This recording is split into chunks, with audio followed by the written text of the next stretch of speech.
Hello and welcome to From Digital to D&D. For those of you unaware, this series sees a character from fiction receive a stat block for you to use in your games of D&D along with ways to use them.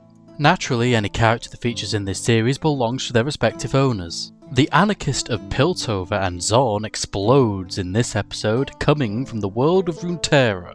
Watch out for the chaos of Jinx.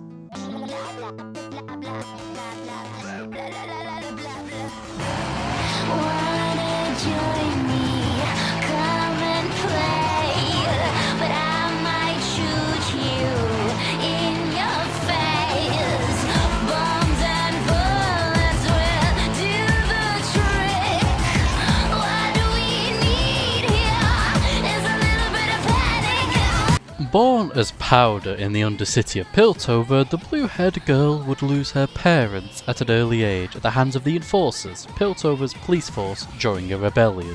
Being adopted by the leader of the rebellion, Vanda, Powder would follow her older sister Vi around.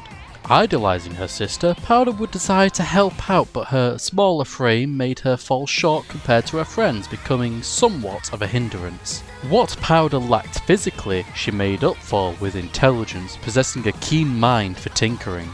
Disaster would strike that would lead Powder to be left behind. This did not stop her, however, and Powder tried to help her friends, but in doing so accidentally killed all her loved ones except for her sister.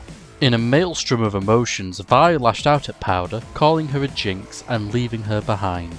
The crying child would soon be found by the crime lord Silco, but he would see himself within Powder and take her in. Under the influence of Silco, Powder's already fragile mind would snap, becoming psychotic and destructive. Powder would see hallucinations of her dead friends, hearing their voices constantly. Believing herself to be what her family called her, Powder took the name Jinx. Jinx became one of Silco's most trusted followers and a scourge of the Undercity. Several years later, Jinx failed to protect some cargo due to a hallucination that would lead to her to take a Hextech gemstone via explosive means. This would result in a chain of events that would cause Jinx to be reunited with her sister, but the reunion would turn sour. Events would culminate with Jinx rejecting her sister, accidentally killing Silco and launching a Hextech-powered rocket at the Piltover Council chamber.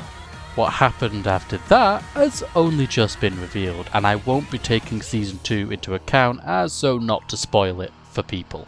Jinx's existence is one of pain and pity, as she cannot forgive herself for the deaths of her family and can only be pushed more and more into insanity. Even before she became Jinx, Powder was an incredible inventor, able to construct numerous contraptions and weapons even from a young age. All her equipment was built by her using whatever she could get her hands on. But her most crowning achievement was being able to reverse engineer Hextech with just the research journal of its inventors before adapting it into her own weaponry. Her own creations are difficult to understand as they are made from random pieces of scrap, the very same inventors of Hextech struggling to disarm one of her bombs. In regards to weaponry, Jinx carries a pistol, a minigun called Pow Pow, custom grenades called Chompers, and a rocket launcher called Fishbones. Each weapon is more devastating than the last, allowing Jinx to mow through hordes of enemies with ease. On the off chance she is caught without her weapons, Jinx is more than capable of fighting hand to hand, but she is reliant on speed to keep ahead.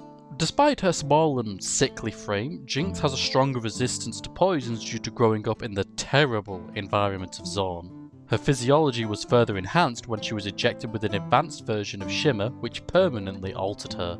Her already sharp speed was doubled, able to outpace countless foes. Her durability is commendable, able to withstand great amounts of pain before succumbing to it. But the last thing to mention is her psyche. Her greatest weakness is also her greatest strength, as the voices she hears could sometimes warn her of threats and help her react. But they can also distract her and make it difficult to discern what is real. Jinx is a difficult enemy to face, as her unpredictability makes her, well, unpredictable. Jinx was interesting to design as she has a lot of weapons. Feel free to look through the sheet at your own pace, but I have some highlights.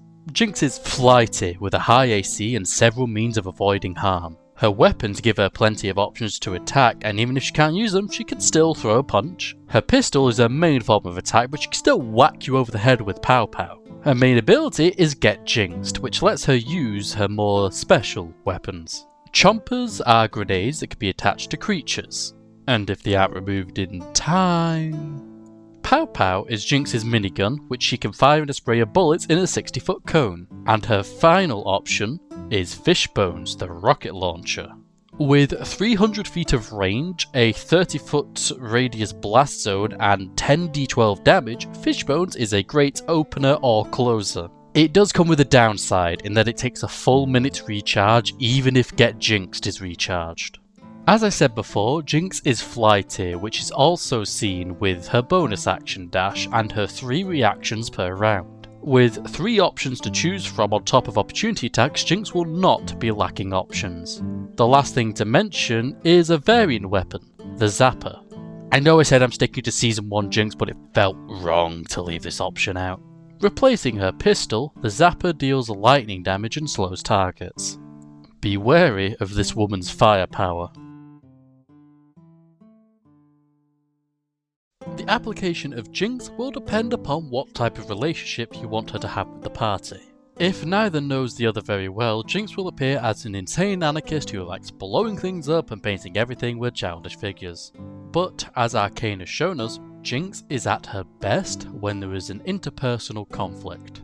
It's hard to top the sisterly relationship of Jinx and Vi, but I would still suggest having something that provides the party with a link to Jinx.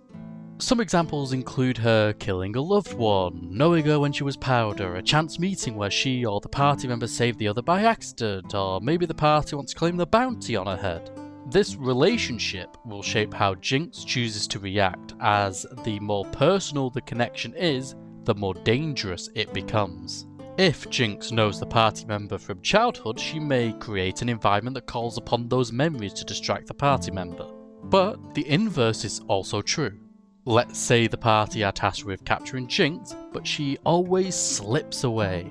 After some research, they may learn about her time as Powder and find that she becomes distracted when she sees something from her past, especially her sister. But what they may learn too late is that when her past haunts her, Jinx is at her most dangerous. Her brilliant mind allows her to prepare for countless outcomes, laying traps at key positions. And if she lacks the right tool, she can simply create it later.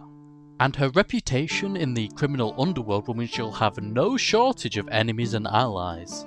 Her anarchist ways can attract followers and earn the ire of other criminals. Arcane gave us an amazing foundation to work with, and Jinx can be whatever you need her to be. But with that, we reach the end of today's video. Before you head off, I would like to thank you for watching, and I hope you managed to get something out of this. If you feel like helping out, you can become a patron using the link in the description and gaining access to special features. The stat block for Jinx is available on D&D Beyond for free, and the link to it is in the description. I hope you all have a great day, and may your dice roll favourably. Goodbye for now.